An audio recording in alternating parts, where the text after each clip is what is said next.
Syederalun kehidupan artis Ria Ricis kembali menjadi sorotan. Kali ini mantan istri Teuku Riyad itu dikabarkan pernah dekat dengan Atta Halilintar, bahkan ditenggarai pernah juga menikah siri. Sementara itu, YouTuber Atta Halilintar memberikan respon bijak saat dirinya difitnah pernah menikah siri dengan Ria Ricis.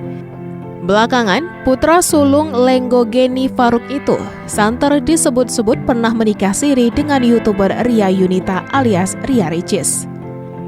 Dikutip dari YouTube Intense Investigasi, Atta Halilintar memberikan respon terkait fitnah yang kini menyasar dirinya itu. Udah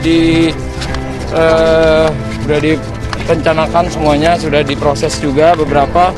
Cuma kan emang akunnya banyak, jadi kita lagi ditelkan dulu dan kita sudah komunikasi juga. Sebenarnya dari kemarin, cuma kan akunnya banyak, nanti ada akun-akun yang menyusul juga. Dalam komentarnya, Atta Halilintar berharap berita miring yang kini dialamatkan kepadanya itu bisa menjadi penghapus dosa.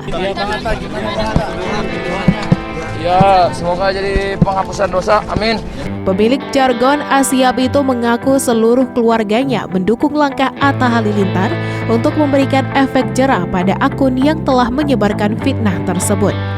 Dalam pemberitaan sebelumnya, Ria Ricis juga sudah memberikan komentarnya soal kabar dirinya digosipkan pernah menikah siri dengan Atta Halilintar. Jangan tembak sekarang dong, belum siap. Lewat unggahan Instagram story-nya, Ricis, sapaan akrabnya, berharap ia senantiasa dijauhkan dari fitnah dan hal-hal buruk.